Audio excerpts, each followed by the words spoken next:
Gol oleh Romeni ke gawang Tiongkok menjadikannya striker timnas kedua sepanjang sejarah yang berhasil mencetak gol di 3 pertandingan beruntun kualifikasi Piala Dunia. Sebelumnya ada nama striker legendaris Ilham Jaya Kusuma.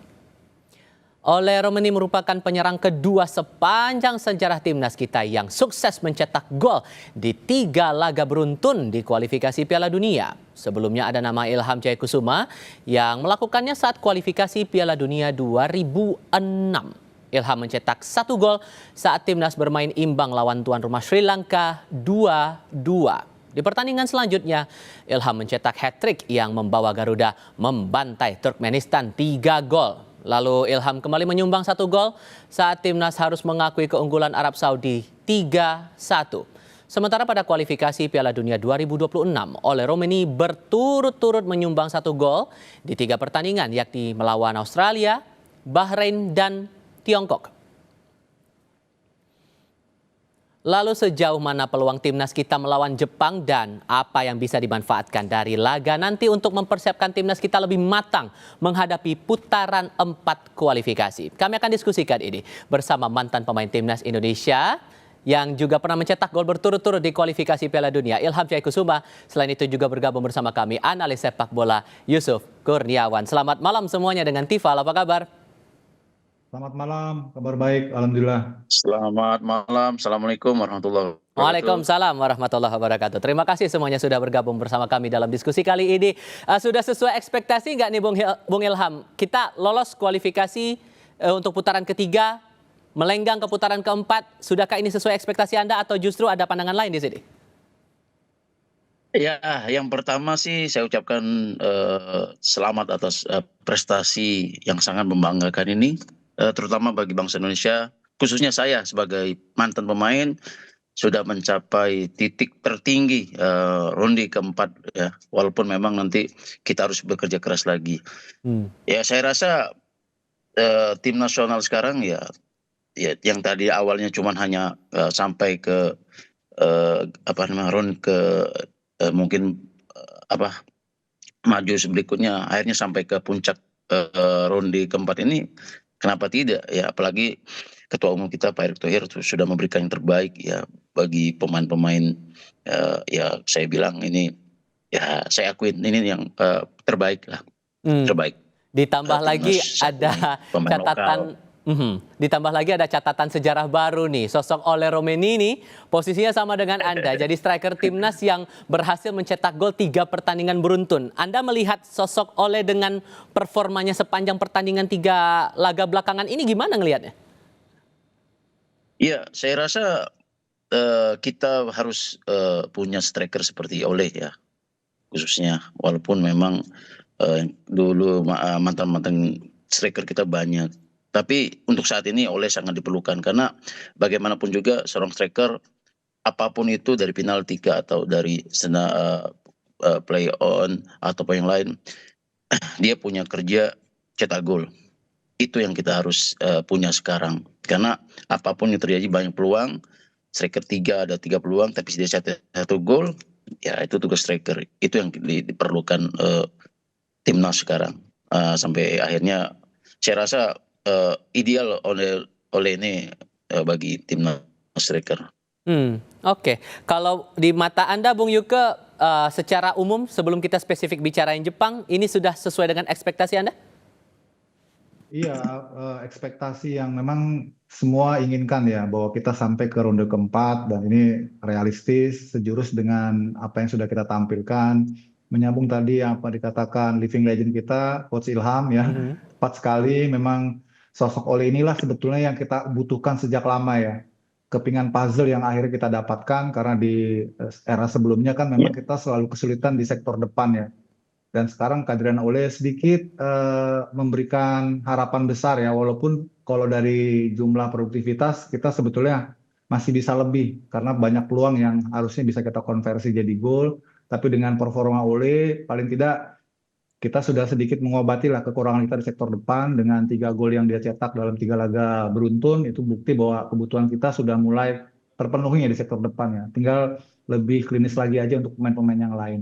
Dan saya kira ini hasil yang memang seperti tadi Coach Ilham katakan sesuai dengan ekspektasi karena memang tim ini kan disiapkan sejak lama ya sebetulnya ya, digadang-gadang oleh Pak Erik, disiapkan difasilitasi ya dengan kehadiran pemain-pemain diaspora kita. Itu kan memang visinya memang kita lolos ke ronde keempat. Syukur-syukur kalau kita nanti bisa ke Piala Dunia ya. Oke, nah Amin. kita bicara spesifik untuk pertandingan tanggal 10 Juni melawan Jepang. Dengan kita pernah punya catatan di 15 November lalu kita ditaklukkan Jepang 4 gol saat itu. Tapi di sisi lain kita berharap bisa all out dalam pertandingan tanggal 10 Juni nanti, Bung Yuke. Ditambah lagi posisi kita juga sama-sama aman masing-masing. Kita lolos bisa melenggang ke putaran 4. Jepang bisa lolos langsung Piala Dunia. Dengan target ini apakah tidak berlebihan atau gimana Anda membaca itu? Iya, kalau saya bilang walaupun pertandingan nanti tidak menentukan ya untuk siapapun ya, baik untuk Indonesia maupun juga bagi Jepang, sama-sama sudah lolos. Jepang lolos langsung ke Piala Dunia, kita lolos ke ronde keempat. Tapi tetap pertandingan adalah pertandingan ya, dan kita harus selesaikan dengan sangat gagah. Karena bagaimanapun hasil nanti itu akan ikut mempengaruhi poin kita di ranking FIFA. Jadi sangat penting untuk kita pulang dengan poin. Walaupun kita mungkin underdog ya bermain di Jepang, dan meski Jepang main mungkin dengan mayoritas pemain-pemain muda, tapi Jepang ya tetap Jepang ya, level mereka udah level dunia. Jadi kita harus realistis juga, dan saya kira ini kesempatan juga bagi Coach Patrick untuk membuat beberapa racikan baru barangkali yang bisa ditawarkan lawan Jepang supaya kita semakin banyak variannya ya, taktikalnya, skemanya gitu. Kalau kemarin kan ada pemain-pemain yang mungkin belum dapat kesempatan main ya, seperti Dean James ya, kemudian juga Messi Lekers ya. Juga ada pemain-pemain lain yang belum turun kayak Rafael Strike misalnya. Mungkin nanti lawan Jepang ada kesempatan mereka dimainkan. Itu tergantung bagaimana nanti dalam situasi terakhir ya. Kalau saya sih menurut saya pribadi lebih baik kita mulai mencoba beberapa skema baru ya untuk perbendaharaan ke depan supaya Coach Patrick ini menjadi kaya pilihan-pilihan taktiknya gitu. Di samping yang kemarin sudah sangat bagus sebetulnya. Kalau menurut Bung Ilham, yang terbaik dan realistis melawan Jepang ini yang kayak gimana konsepnya? Apakah langsung dengan line up utama diterjunkan oleh Coach Kluivert melawan Jepang, atau perlu strategi sendiri nih untuk mengotak-atik pemain yang bakal diturunkan langsung di tanggal 10 Juni nanti? Iya, saya rasa untuk nanti pertandingan lawan Jepang sih, saya rasa Coach Patrick sudah mempunyai taktikal sendiri. Terlebih lagi kedua tim ini kan sudah tidak ada satu tim Jepang sudah pasti lolos langsung, sedangkan Indonesia sudah lolos ronde keempat. Tapi saya rasa ya apa yang dikatakan Bung Yuki tadi mungkin ada betulnya juga. Mungkin ada beberapa nanti mungkin coach ya Patrick Kluivert ini akan memberikan opsi mungkin taktikal yang lain kemungkinan besar untuk ketika skema nanti plan pertama tidak jalan ya ada plan keduanya. Ini yang memang sangat dibutuhkan, walaupun memang kita harus untuk pertandingan Jepang ini ya jangan sampai lagi kalah ya terlalu banyak, karena berimbas nanti ke mentality pemain. Apalagi kita nanti bisa mungkin curi 1 poin, kita bisa bermain dengan lepas lagi di sana ya, kita curi poin 1 ya, mental kita akan menghadapin ronde keempat ini yang lawan-lawannya cukup berat juga, begitu Mas. Saya rasa nanti Sorry saya potong di situ Bung. Karena kan kita soal mental juga ini kan yang perlu kita baca. Kita melawan klub yang berada di urutan 1 sementara ini di grup C. Kita pernah juga ditaklukkan oleh Jepang di bulan November 2024. Membangun mentalnya ini gimana caranya? Taktik atau strategi yang seperti apa yang bisa memastikan kita bahwa ya kita menghadapi dengan optimis tapi realistis juga, Bung Ilham? Iya, pasti. Ya saya rasa ya tadi Patrick Kluivert juga pasti ya sudah ada khusus ya untuk menghadapi tim Jepang ini ya.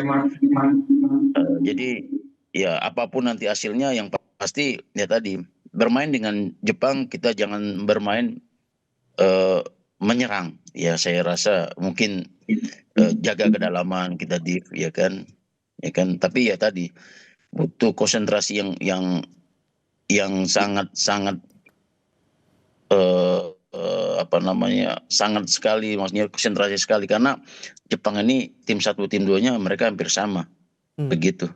Oke, Anda sepakat juga soal itu Bung Yuka atau punya pandangan lain di sini?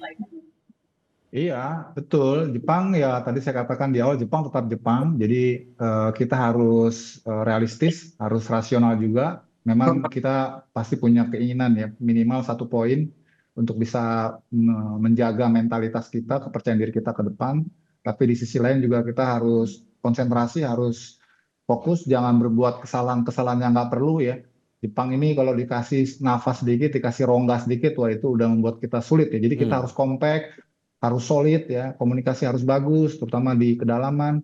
Dan menurut saya defense counter menjadi pilihan taktik yang paling realistis untuk kita terapkan lawan Jepang ya.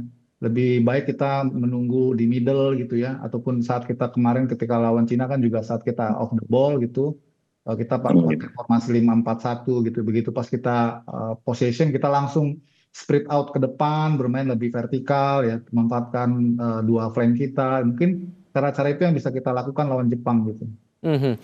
Tapi kalau Anda mencermatinya lini depan kita bakal bagaimana nanti saat melawan Jepang? Apakah nanti masih belum padu karena kesulitan ketika masuk kotak penalti atau gimana formasi pemainnya nanti?